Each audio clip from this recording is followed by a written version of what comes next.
I really, really hope that this new report is true because here's a name that I would love to have as the next offensive coordinator of the Miami Hurricanes. You are Locked On Canes, your daily podcast on the Miami Hurricanes, part of the Locked On Podcast Network, your team every day.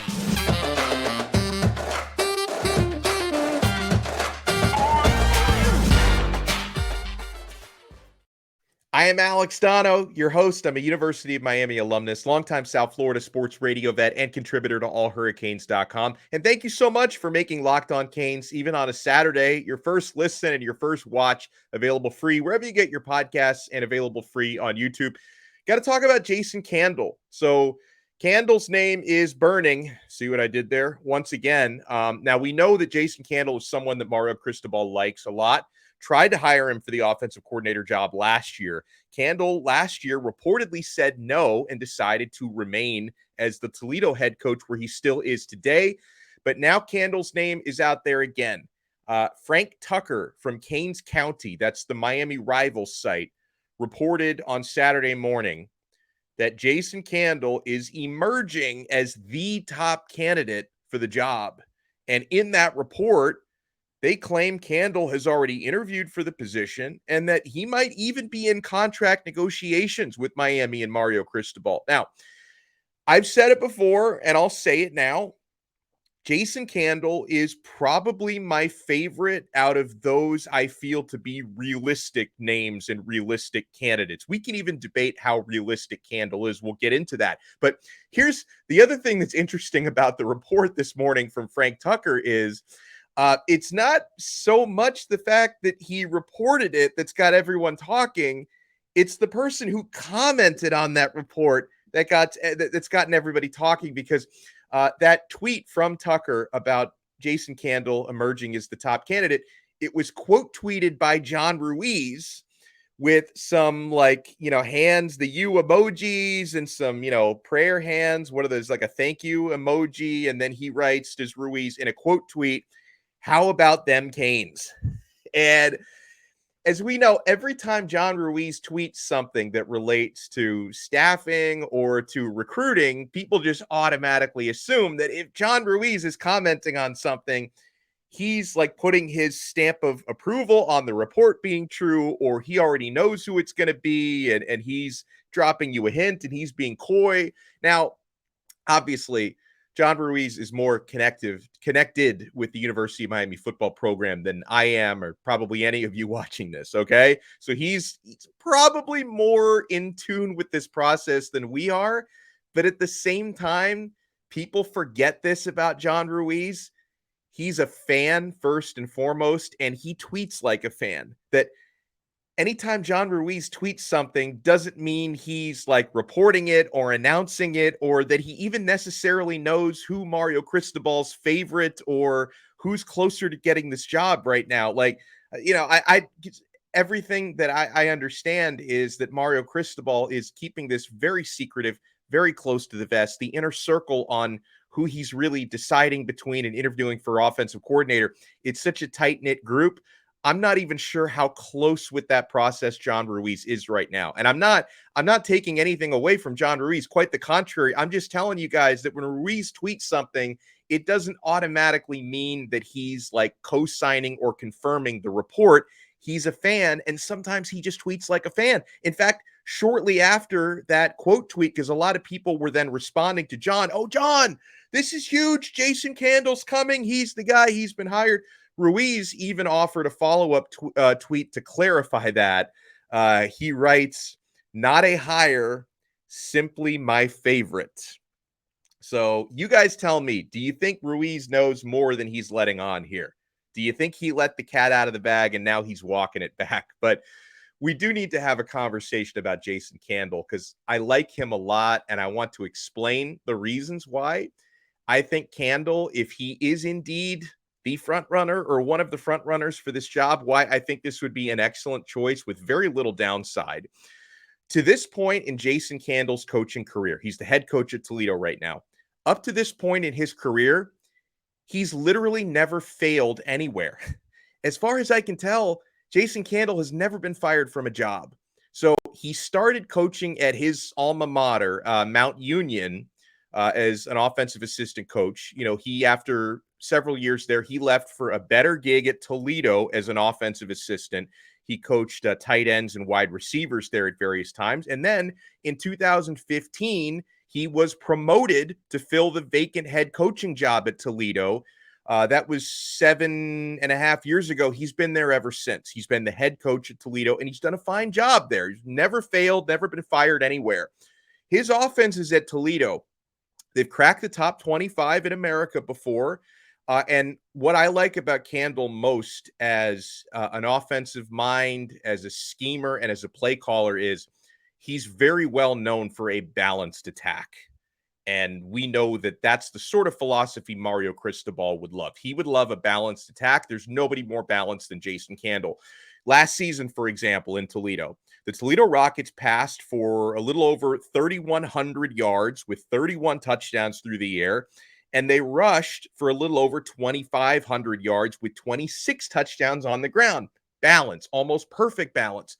Toledo's quarterbacks, 2 of them saw playing time last year, spread it around to 16 different receivers. And on the ground, Toledo had 10 different ball carriers last year, with 7 of them scoring touchdowns. So the run to pass ratio, I believe, is ideal the way the Candle does things. It's ideal for keeping everyone happy and for keeping all of your players engaged. And that in itself, I think, is good for recruiting, because one of the conversations we've had a lot here on Locked On Canes in recent days since this offensive coordinator job has been open is the next hire is so important. Miami needs to establish some kind of a passing game in 2023 if you want to attract any of these top wide receiver targets out there. The class of 2024 is freaking loaded with wide receivers. You've got some 5 stars in your own backyard. Jeremiah Smith, who's committed to Ohio State. Miami would love to flip him, but you're not going to flip Jeremiah Smith unless you show him we can actually develop you, and we've actually got an offense that's going to throw the football. JoJo Trader, 5-star receiver. He's been trending to Miami, but it's very early in the process. And if your passing game stinks next year, he could definitely say, you know what, I'm focusing elsewhere. And there's a ton of other wide receivers out there in the class of 2024. So, your next offensive coordinator hire has to show, and Candle has that background as a wide receiver himself and working with wide receivers and running a balanced offense. This could be the sort of thing that kind of resurrects the idea for recruits out there that Miami can actually be an attractive destination for outside wide receivers. So he could check off that box for me very well. Candle has a great reputation for connecting with players and connecting with fellow coaches and staff members. Based on the experience Miami just had with Josh Gaddis, that becomes incredibly important, right? You need someone who's going to be able to connect with the talent that they coach and also collaborate and work well with the other staff members that they work with, okay? I like the idea of hiring an offensive coordinator who has head coaching experience, even if in Candle's case, it's not Power 5 head coaching experience. So a couple of questions I want to tackle on the other side, because again, Candle is among my very favorite candidates out of the guys that I feel to be somewhat realistic. But how realistic is it? Because from where I sit, it's not a slam dunk that you can even convince him to come here. We will explain why and what it would take to get him here when we come back here on Locked On Canes. Folks, we're just over a week away from the big game.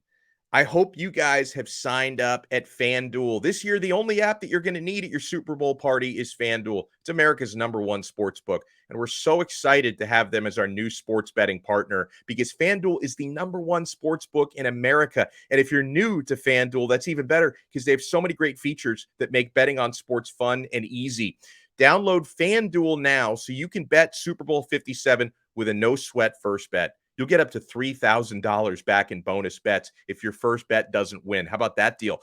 FanDuel lets you bet on everything from the money line to point spreads to all those player props we love, like who's going to score the first touchdown, the coin toss, the national anthem, all that good stuff. The FanDuel Sportsbook app is safe, secure, and it's super easy to use. And best of all, you can get paid your winnings instantly.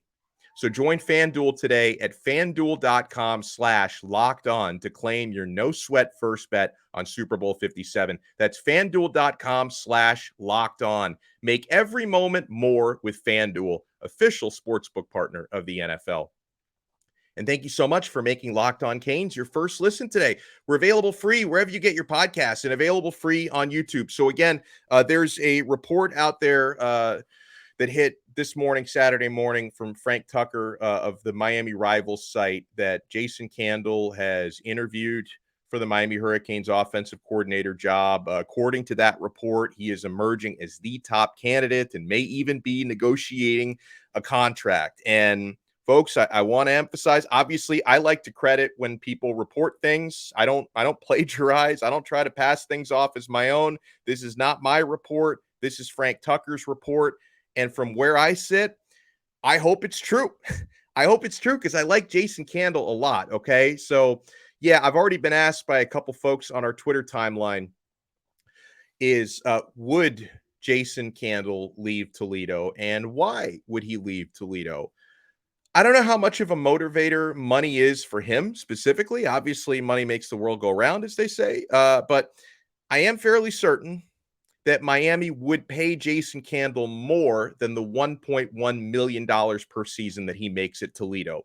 And yes, he did just recently sign a contract extension with Toledo, kind of a weird one. He kind of sacrificed money for years, like length of the contract. His base salary actually went down from 1.2 to 1.1 million. I don't believe the buyout is all that high for him, from what I understand. But I'll give you an example. He's making $1.1 million per season to be the head coach at Toledo. Miami was just paying Josh Gaddis reportedly $1.8 million per season to be the offensive coordinator. They might even be willing to go higher, probably would be willing to go higher than 1.8 to get Jason Candle. So if you're talking about potentially doubling your salary, again, I don't know if that's the primary driver here for Candle. I don't know how important the money is to him. I cannot speak for him. But if that is a factor, it could very well be a factor. Other things that I wonder about with Candle, he's been at Toledo for a long time, since 2009, okay? Perhaps he might be interested at this point in a new challenge or even a change of scenery. And perhaps Candle might decide that, helping improve what was a really bad Miami offense last year. It's a very high-profile program, Miami, that helping kind of resurrect Miami's offense might actually be better for his coaching resume than the sort of anonymity that comes with coaching the Toledo Rockets. Because again, he's been at that job at Toledo for a very, very long time. He might want to spice up the resume with something different. And yeah, I already know some of you are going to listen to that, be like, bro, you're reaching. He's a head coach. Why would a head coach take a step down and come and be Miami's coordinator? I already know I'm going to get comments like that, okay? And yes, playing devil's advocate, that is true. You can definitely debate whether a Power 5 offensive coordinator job is necessarily better than a Group of 5 head coaching job, because there are some Power 5 coordinators that leave those jobs, like Rhett Lashley did, to go and be a head coach at a Group of 5 team. So it's not necessary. It's not a promote. Like, coming down to Miami would not be a promotion for him. And we also, playing devil's advocate again, and this is why all week long for the past 8 days that this job has been open, I've said it a couple times. I like Jason Candle a lot, but I wonder if he would take the job, because the man literally turned the job down last year. He reportedly turned down this Miami offensive coordinator job a year ago in favor of staying at Toledo to be their head coach, and he still has that job to this day. So I don't know what would have to change for him. Mario walks into his office with those loafers on. Maybe that's what can sway Candle. So we will see where this one goes with Jason Candle. As far as potential cons, like if he were to, because I've given you a lot of pros, like why I am pro Candle. As far as potential cons out there, I can bring up a couple things. I'm splitting hairs here a little bit, nitpicking, but for one thing, he doesn't have any Power 5 experience as a coach. So it would be like bringing up a guy who's been a really good player in the minor leagues and then hoping it translates into the majors. Sometimes it does, sometimes it doesn't. And I'm not just talking about the actual coaching and play calling, I'm also talking about recruiting because he's done a great job recruiting at Toledo. They've put a handful of players in the NFL during his tenure, but he's obviously not been recruiting the same types of players that the Nick Sabans and, the Dabo Sweeneys and, the Ohio States of the world are recruiting. So, you're stepping up into the big leagues if you come into Miami because you're recruiting against, the G5 Billies of the world. You're recruiting against, all the bigger programs out there, which he hasn't been doing. So that's one. I think the other potential con is this, and this is purely a matter of preference from Miami fans. I've said it. I would like the next offensive coordinator in most situations to also be the quarterback's coach. Candle doesn't fit that bill. His background comes from playing wide receiver and coaching receivers and coaching tight ends. So if Jason Campbell were to get this job, this is not necessarily a con for me, but it's something worth noting that if Jason Campbell were to become the next Miami Hurricanes offensive coordinator, he would likely fit the same role that Josh Gaddis fit, and that was offensive coordinator and wide receivers coach. But I think he would be better at both of those things than the previous guy was, okay? So I think that's where we were at with Candle. I want to answer a few more of you guys' questions that have come in when we come back, because there's another name, somebody who's coaching one of those two teams that are still left in the NFL, someone who's on a Super Bowl staff that a lot of fans are asking me about. And there's a name that's come off the board that I want to talk about. So keep it locked right here to Locked On Canes. Oh, and thank you so much for making Locked On Canes your first listen today. We are available free wherever you get your podcasts and available free on YouTube. So, most of this episode has been about Jason Candle, but there's been a couple of other names that have been getting thrown around. Several people have tweeted me about this one, but I'm going to spotlight the tweet that came in from Richard S. He tweeted to us at Locked On Canes. Alex, what do you know about Brian Johnson, who's the Philadelphia Eagles quarterback coach, as a potential candidate? Interesting resume. Yeah, I mean, such an interesting resume, and he was he was pretty successful in the past. Gators offensive coordinator. He's been through the college ranks, but I have no reason to believe he wants a college job. So I keep seeing the name Brian Johnson, but I feel like his name came up because some fan out there decided, hey, I like what this guy's doing with the Philadelphia Eagles. Maybe Mario should give him a call, and then they start tweeting about it and people start retweeting it and sharing it. Again, I'll go back to how close Mario Cristobal has kept this search to his vest or to his loafers, that we have a really, really hard time like digging for gold nuggets here to try to figure out, actual news versus fake news or pure speculation. As far as Brian Johnson goes, I don't know. He would be an interesting candidate. I just don't know if he's a candidate. I don't know if there's any actual juice behind Brian Johnson, except a handful of people have been like, hey, I like what the Eagles are doing this year. Who's coaching on their offense? Can we get one of those guys? I feel like that might be what's happening here with his name getting thrown around. So I don't know. I mean, from what I know and what I remember about Johnson when he was when he was coaching in college, I would love to have him as a candidate. I don't know if he's a candidate. So we will see. We will see if anything moves on that front. I want to go back to something you guys, we were talking about a John Ruiz tweet earlier in this episode. So let me bring up another one. Do you remember when someone was asking Ruiz about the offensive coordinator search, like if he can give us any sort of insight on what's going on? And then he quote tweeted it and said, everyone will be happy. I think the list of names that would make everyone happy, pretty darn short, right? Miami fans, we love to complain about stuff, right? We brought up the name Doug Nussmeier on yesterday's episode, and like people were going nuts. They hate the idea. I think 97% of the fans we surveyed do not like the Doug Nussmeier idea, despite the fact that this guy has NFL coaching experience and is interviewing for NFL offensive coordinator jobs. Our fan base loves to be upset about everything. So, if John Ruiz is being sincere about that, and again, I don't know how much he definitely knows more than most of us do about what's happening with this search. I don't know if he knows as much as some of you think he knows about who's going to get this job. But if you were talking about a name that could make everyone happy, I can think of only maybe a couple who would.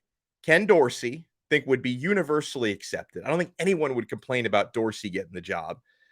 Joe Brady, who's been a passing game coordinator in the NFL now after he guided Joe Burrow to like the greatest college football quarterbacking season of all time in 2019. I think Joe Brady would be universally accepted. I think anybody else, people would find reasons to complain. And by the way, I don't think either of them are coming here. Dorsey, almost certainly not. Brady, probably not.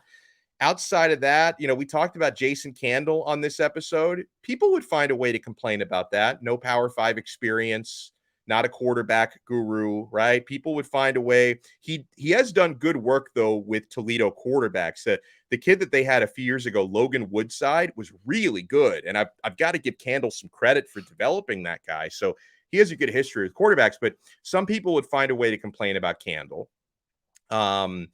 People would even complain that he's not coming here, but people would complain about Cliff Kingsbury because, like, some people don't really like most people like watching the air raid, but some fans would be like, we don't need that nonsense here. We don't need those gimmicks here, the air raid. I don't know why I give certain voices for certain angry people. I don't know why I do that. People would complain about that. People would even complain about Dan Mullen. I don't believe Dan Mullen is coming here, because I don't really consider him realistic. But I think that would be a grand slam hire, not just a home run hire. But if Dan Mullen got this job, people would be like, oh, this guy hates to recruit. He's the enemy. He was with the Gators for I don't want that stinking Gator here. People would find ways to complain about almost anybody, man. So I don't know. That's another thing. When John Ruiz tweeted, everyone will be happy, I don't see how he can be serious about that unless he knows something about Ken Dorsey that the rest of us don't know. I don't know about that one. Okay, a name to potentially watch as of at least a couple days ago is now off the board. I can tell you with certainty now that Notre Dame offensive coordinator Tommy Rees will not be taking the Miami job because Nick Saban and Alabama have hired Rees as their next offensive coordinator. So I don't know this season how involved Miami has been in trying to get Rees here this year, but it was widely reported last year that Mario Cristobal tried to get Tommy Rees. In fact, reports indicated a year ago that Tommy Rees and Josh Gaddis were the final two choices, with Rees deciding to stay at Notre Dame and obviously Mario hiring Josh Gaddis instead. Jason Candle was already out of it by that point last year. So, okay, now that Tommy Rees is leaving Notre Dame, Fighting Irish have an opening. Are they going to get somebody before Miami gets somebody? Their job has been open for like 5 minutes. Are they going to find a replacement before Mario Cristobal finds his guy? And I don't know this. Will they be, you would imagine they're probably going to be talking to some of the same people. Will Miami and Notre Dame be competing for some of the same candidates for their offensive coordinator job now? So this complicates the situation a little bit. Okay. So I'm just going to enjoy the rest of my day. Like all this offensive coordinator stuff. I work myself into a frenzy. I work you guys into a frenzy. Before we wrap up this episode, I want to say some thank yous because we've gotten some new Apple Podcast reviews. So hold on a second. I want to try to pull these up without like accidentally playing an episode and making it way too loud in here. Hold on. Let's see. Locked On. I got to pull up my own podcast feed here. All right. So we've gotten some new 5-star reviews, and thank you guys so much. If you can take a few seconds to go on to Apple Podcasts, Spotify, leave us a 5-star review. It really helps the show. It helps get the word out, and it lets people know, like, okay, this guy might actually be entertaining a few people. It helps the show grow.